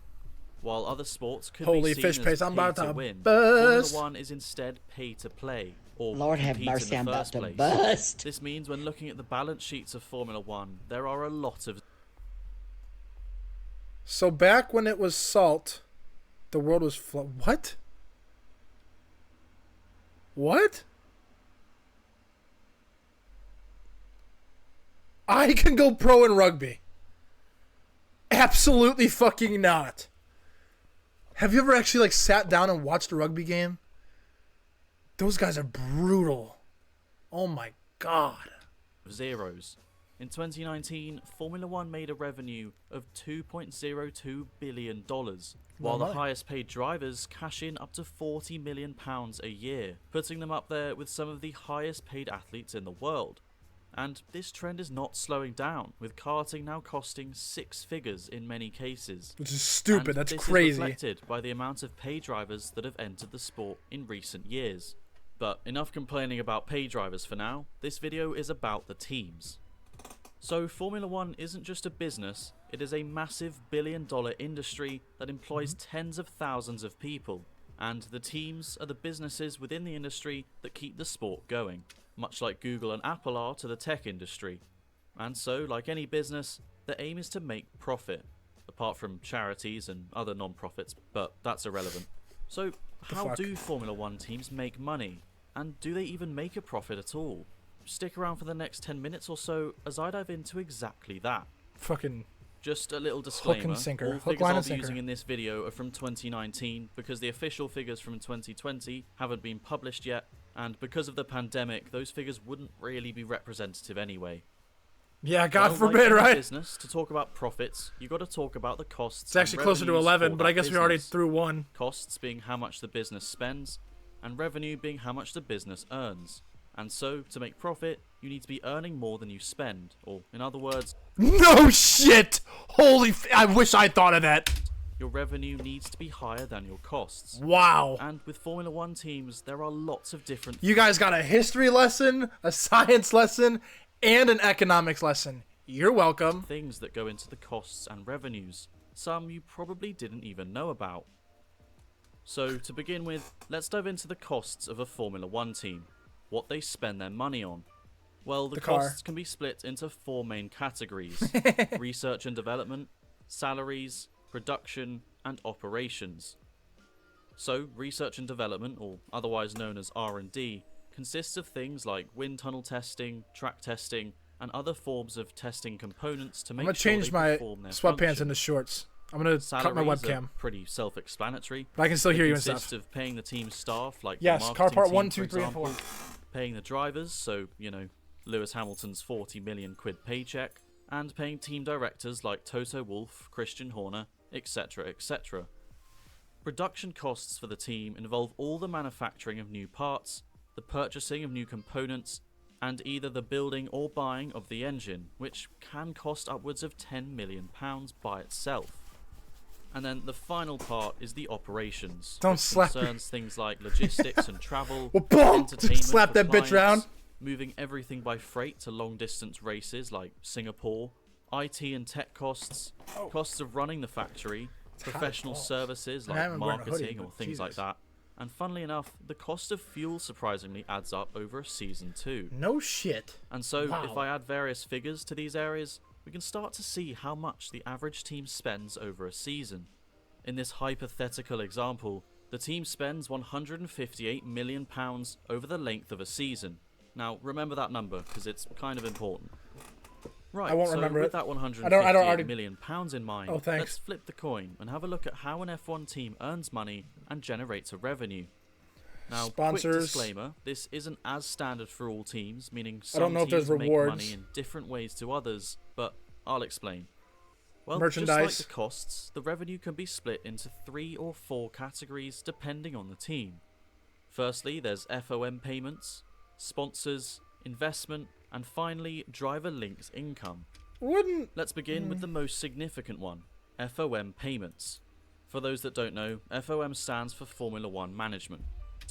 Wouldn't investments and sponsors... Where's my web... Did I kill my webcam again? Sorry, but I didn't even realize I did that again. I'm sorry.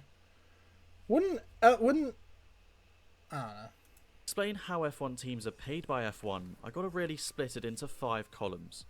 So the first column is 36 million quid to every team that has been classified for over 2 seasons. Right on the table. This is known as the column 1 payment, and every single team receives this. Then in the second column is the prize money based on where the team finished the season before. So, for example, Mercedes received $61 million for winning the title, while Williams received just $13 million for coming last. Everything up till now seems pretty fair, right? Well, we aren't done yet. The third column is known as the LST, or long-standing team, basically known as the Ferrari budget because it's only given to them. What? And it's a whopping $68 million, more than Mercedes received for winning the title. What? On top of this is the C. Ferrari just gets a free $68 million? Digachu and I go way back, Lynn. Digachu goes back to my 2020 days, man. Digachu, can you do your exclamation mark followage in chat? It was like 2020, I think, right?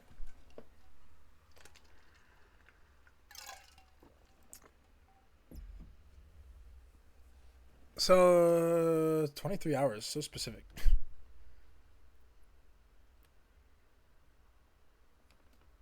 '24, '23, '22. Okay, so like 2021. But if not early 21. Mind you, I started streaming consistently. Consistency with an asterisk. In 2020. So fucker was like damn near a day one. If you gave your, like, if you subscribed for yourself, you would get one of the first badges next to your name. Just saying. CB, or Constructors' Championship Bonus, which is a $35 million payment to Ferrari, Mercedes, Red Bull and McLaren for basically winning a load of titles. And That's finally, kinda dumb. there are a couple of other payments, such as $10 million to Williams as a heritage payment, similar to Ferrari, $35 million to Red Bull for signing the Concord Agreement first. Back when he splat his schmeat on a desk at the yeah, that's how he started every stream. Started and ended Every stream. And 35 Watch the million to VODs. Mercedes for living up to their promise of winning 2 titles. And breathe. Pretty messed up And system, breathe. huh? Well, for those interested, here is how it all stacks up. But this is only one piece of the puzzle when it comes to earnings. The next is sponsors. I'm sure most people say, that's probably a understand big how one. they work, but basically a company like Petronas goes to a team like Mercedes and says, I want to be on your car so we can advertise ourselves. And Mercedes say, okay, great, that'll be $70 million. Job done.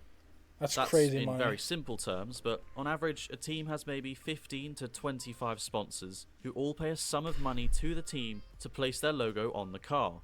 And obviously, the better performing teams will have more sponsors because they get more airtime on TV and are more marketable.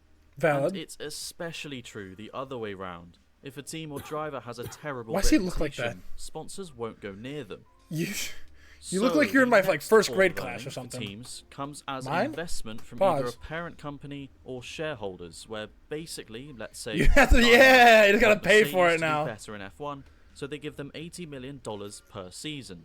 This is similar for every team, but obviously some can afford to invest more than others. So while in 2018 Mercedes got $80 million a year, Racing Point only got $25 million. And for many teams, this takes up at least a quarter of all revenue the teams earn. So it's easy to see why a team like Williams are bound to struggle. And finally, the last form is driver-linked income, which is basically when a driver pays the team a sum of money to drive the car. You can do that? Chat, please donate right now. We're gonna start our own fucking F1 team. No, I'm kidding. Don't do that. Don't do that. Don't do that. It's a joke. We're not going full Tony Stark. Such as Lance Stroll, who paid Williams $30 million in 2017 to drive the car. But obviously, this only really takes place in teams lower down the grid who are desperate to get more revenue. Right, so that's all the possible ways I didn't know that you a could do team that, can earn actually. money. So let's put it into our hypothetical example. So let's say that our team gets £65 million in FOM payments, Yes, let's say. £30 million in investment, £50 million from sponsors, and £20 million from driver-linked income. 150. That comes out to £165 million in total revenue. No, So wait. then, in our hypothetical example, Like- the team would make a £7 million profit. Okay. Well, that's basically how an F1 team makes Oh, is that money. it? But why not look at the Oh. reigning champions, Mercedes, and see how they stack up? Right, so in 2019, A little less Mercedes than you, spent Pikachu. around $425 million through R&D, manufacturing, testing, Lewis's paycheck, and when looking at their income, it's broken down as follows. Explain. They received $180 million from the FOM, That's a little an less. $80 million payment from Daimler, and a $160 million payment from sponsors and tech partners. So, doing the maths, in 2019 Mercedes actually made a loss of $5 million, approximately, give or take a few $100 grand. And looking at the grid as a whole, it's actually very interesting. Every team bar 2 break even, meaning the There it costs is. are the same as the 27 revenue. days. Obviously, these are rough estimates and expect a small loss or a small gain either Tisk, way. tisk. But the point is, virtually every team uses all That's their too good. resources to the max, which does make a lot of sense, and here's why.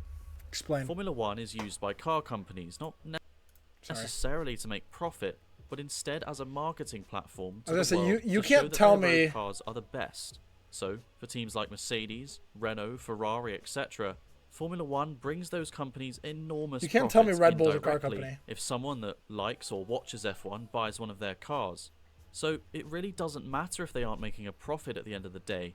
And after all, if you are making a profit, it shows you have more potential resources to improve the performance of the car, which, after all, is the most important thing.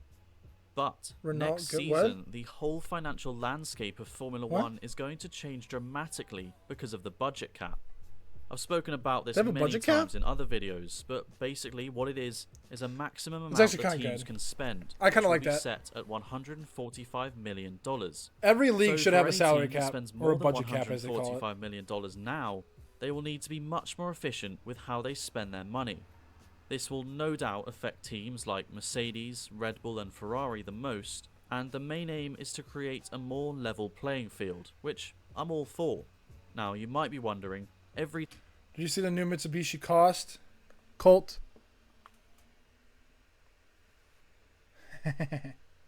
big sad. Team's budget in 2019 was above $145 million, That's big. which is absolutely true. But because of the effect of the pandemic, many teams' budgets have fallen quite a lot. Now, I'm sure some teams they will got find money to throw, loopholes yeah. around the regs, but there is no doubt that it's a good thing for Formula One. Oh, yeah, I agree with that. So that's a short glimpse into how Formula One teams make money and run as a business. And it just shows how efficient some of the lower teams like AlphaTauri are, and it just puts into context how incredible things like Pierre Gasly's win in Monza was.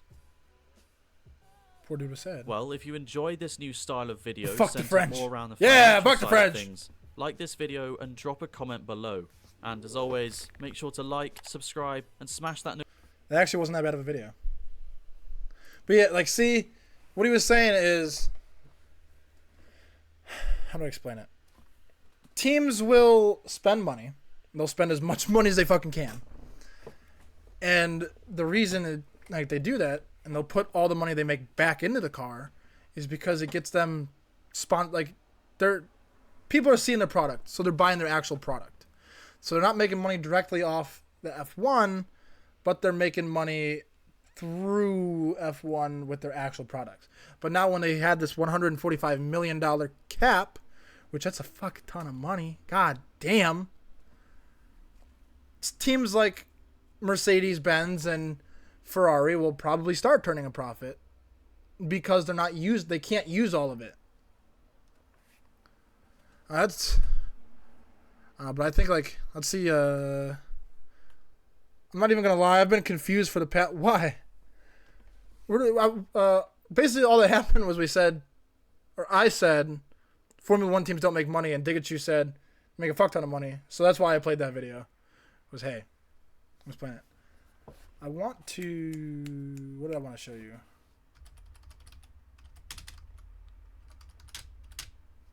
Baseball needs a salary cap.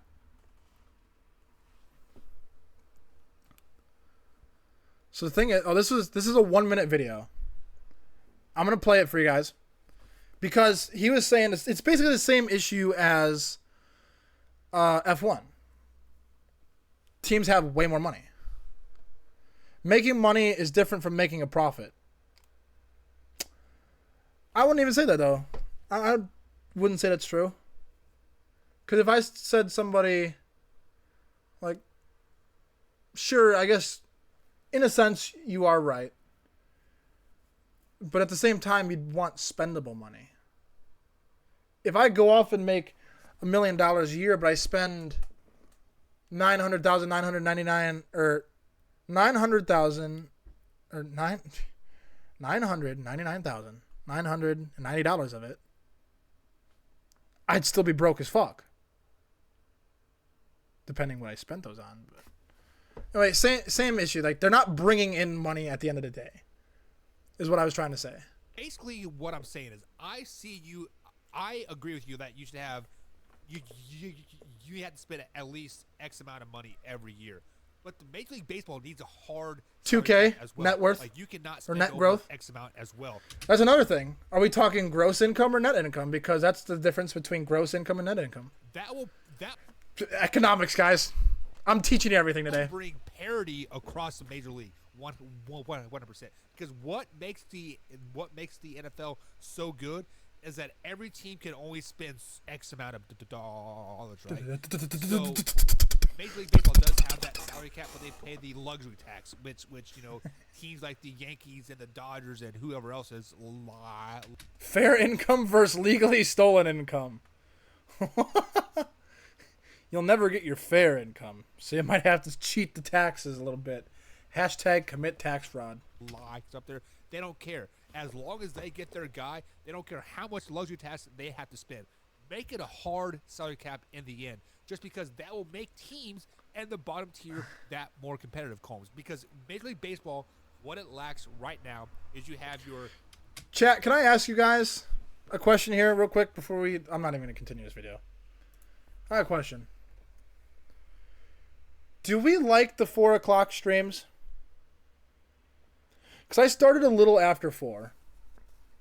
And I feel like it's just better. Because obviously we're technically scheduled at 5. But we're almost at our 2 hours minimum. And it's just now 6 o'clock. Because it's 12 here. It's 12 now. That's not bad. Because if I went live 2 hours ago, it would have only been 10. So that actually... Maybe that'd be more reasonable. Oh, maybe I'll move it up an hour, I think. Maybe I'll start moving my streams up an hour. Because then we'll still be in like the prime time slot, you know, with the 5 to 6 hour, you know. People are getting off and whatnot. But then it helps you, like, you guys be a little earlier. Get to bed a little sooner. You know, it's midnight for you. And it also helps my work schedule because I basically have to be in bed at like 8 o'clock. Because I have to be up at 3. Just so ass. I don't want to, boys. I don't want to get up at 3 a.m. 3 a.m. is big dumb. Big dummy stupid head. But guys, ladies and gentlemen, boys and girls of the jury, I think that's going to do it today. It's been an amazing stream. I love talking with you guys for the last 2 hours. Subscriber only streams are going to have to happen a bit more. It's been 2 hours, which is the only reason I'm gonna call it. Definitely gonna have to do these a bit more. I want to sweeten the pot a little bit, you know, for the subs. But tomorrow, chat, Chat Appreciation Day, boys. I'm just gonna say, you're gonna want to be here. Subscribers obviously get priority when it comes to when we're playing with games with chat and whatnot. But without further ado, ladies and gentlemen, boys and girls of the stream, I'd say if you're not already followed, you're wrong. But you guys are top of the tier, man. You guys are all subs, and I appreciate every one of you. I know they were gifted. I get that. I still appreciate you guys for being here, chatting with me, sending me videos and whatnot. It's been a great time. Without further ado, I'll see you guys tomorrow. Peace.